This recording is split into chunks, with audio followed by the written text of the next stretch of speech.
자, 조금 보셨나요? 그 체크포인트 요거 구성 비율, 그러니까 총계 100분율이라고 했는데 이건 그냥 %거든요. 그래서 그냥 여러분들 보시면 될 것 같고 어려운 건 아닙니다. 그리고 그 밑에 체크포인트의 구성 비율, 률, 비 이것도 그냥 한 번은 보셔야 되는데 구성비는 100%잖아요. 그래서 거기 체크포인트 보시면 주로 100분율의 형태로 표현된다. 그럼 결국 단위는 없고 0에서 1 사이의 값을 갖겠죠. 그러니까 1이라는 건 100%를 얘기하는 거고. 그리고 유병률이 여기에 속한 경우도 많아요. 그러니까 유병률은 아까 우리가 비율에 속한다 그랬잖아요. 근데 어떤 학자들은 유병률은 이건 100%에 속해 구성비율이라고 주장하는 학자들도 있습니다. 그러니까 여러분들은 만약에 비율이냐 비냐라고 할 때 유병률은 당연히 비율에 속해요. 근데 만약에 세 개로 나눠 구성비율, 율, 비로 나눈다면 당연히 유병률은 구성비율에 속하는 100%에 속한다. 이렇게 해서 외워두시면 되고요. 자, 그런데 비해서 율입니다. 그러니까 율은 분모의 시간이라는 단위를 가지고 같은 0에서 무한대의 값은 0에서 무한대의 값을 지녀요. 그러니까 무한대입니다. 근데 율이, 비율이 마이너스 몇 퍼센트 이렇게 나오진 않아요. 그렇죠? 이렇게 해서 아시면 되고, 발생률, 발병률, 2차 발병률이 여기에 속하는 거고요. 자, 비는 조금 전에 배웠던 상대 위험비, 교차비, 규정 위험도 이런 것들이 여기에 속한다라고 보시면 되고요. 자, 그럼 이제 질병 관리로 들어가겠습니다. 자, 질병 관리 요거는 한 번도 문제 나온 적은 없는데 그래도 혹시 아셔야 될 것 같아서 일단 제가 얘기를 합니다.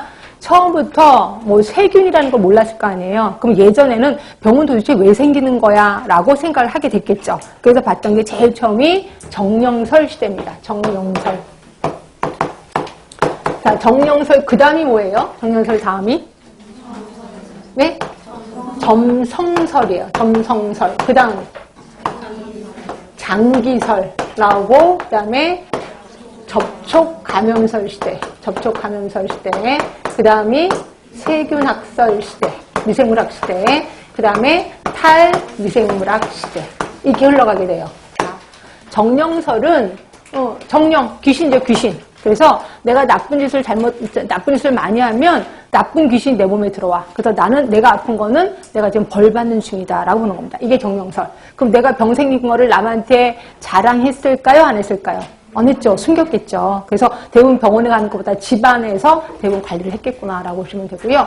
그리고 점성설 하면은 하늘의 별자리야. 하늘의 별자리하고 내 병과 관련이 있대요. 그래서 우리 집에 굉장히 많이 오랫동안 아픈 분이 계시는데 점성술사한테 가는 거죠. 우리 할머니가 돌아가실까요? 근데 그때 별똥별이 뚝 떨어져. 돌아가실 것 같습니다. 그럼 또 희한하게 돌아가십니다.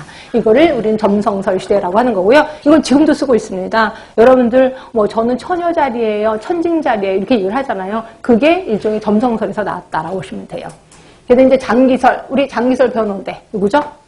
히포크라테스. 그래서 더러운 공기가 내 몸에 들어오면 병에 걸리더라. 그래서 만든 병이 뭐라 그랬죠? 말라리아라는 병도 있다라고 얘기했었습니다.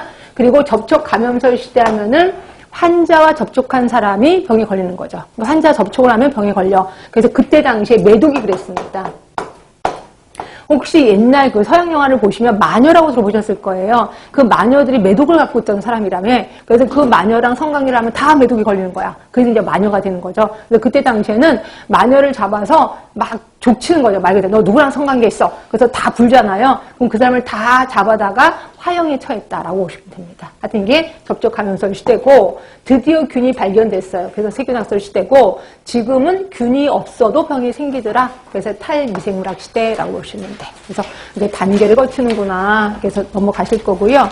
자, 그 다음에 감염성 질환. 그래서 이거는 그냥 낱말 뜻풀인데요. 거기 218쪽 밑으로 내려가시면 돼. 현성 감염이 있고 또 하나가 불연성 감염이 있습니다. 그러니까 현성 감염 하면은 증상이 있는 사람, 증상이 있는 거. 근데 불연성이면 증상이 없는 것이라고 보시면 될 것 같고요.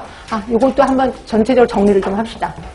자, 일단 우리는 환자가 있고요. 환자가 있고 또 하나 보균자가 있습니다. 좀 정리하겠습니다. 환자하면 아까 만 대로 현성 감염자가 있고 또 하나 불연성 환자가 있어요.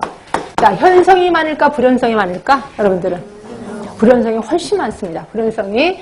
자, 그런데 불연성이면 증상이 거의 없는 거예요. 아예 없는 건 아니고 거의 없다고 보시면 돼. 근데 내가 증상이 없는 것처럼 느껴요. 그냥 약간 피곤하긴 한데 그렇다고 내가 아픈 건 아닌 것 같아 라고 느끼는 게 불연성이라고 보시면 되고요. 이러다 보니까 생활 환경 반경이 넓어요. 여기도 가고 저기도 가고. 결국 균은 뿌리면서 돌아다니는 게 불연성. 그래서 우리 역학으로 볼 때는 현성보다는 불연성을 조금 더 중요시 여깁니다.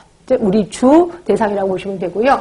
자, 그런데 비해서 보균자는 균을 갖고 있는 사람이야. 그럼 여러분들은 환자하고 보균자의 차이점을 모르겠어요 라고 하는데 환자는 그 균이 들어와서 내 몸에 어떤 영향을 미쳐. 그래서 내 몸의 검사 결과 보면 그 검사 수치가 달라요. WBC 수치가 올라간다거나 이러거든요.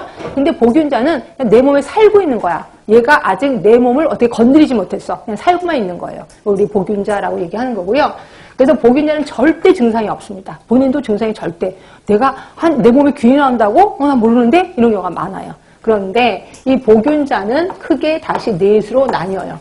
하나가 회복기 보균자, 또 하나가 잠복기 보균자. 자, 처음 오신 분들은 보균자가 어디 있을 겁니다. 뒤쪽에 가시면 있을 거예요. 221쪽에, 222쪽에 가시면 있을 거예요. 222쪽에 좀 보시면 돼요. 자, 잠복기 보균자가 있고 또 하나가 만성 보균자가 있고 또 하나가 건강 보균자가 있어요. 어떤 학자들은요, 만성 보균자하고 건강 보균자를 똑같이 취급하긴 해요. 근데 저는 설명 삼아 이걸 좀 더 나누겠습니다.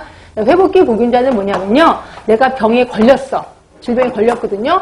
그리고 다 났어.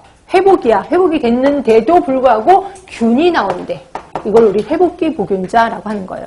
대부분 소화기계 감염병이 그렇습니다. 자, 소화기계 감염병은 특히 대표적인 게 장티푸스거든요. 내가 장티푸스 치료 다 했거든? 근데 내 몸에서 균이 나온대. 이걸 우린 회복기 보균자라고 하는 거고요.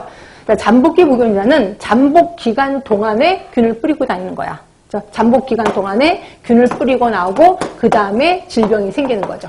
대부분 어디가 그러냐면 호흡기계가 그렇습니다. 자, 예를 들어서 내가 감기에 걸렸어.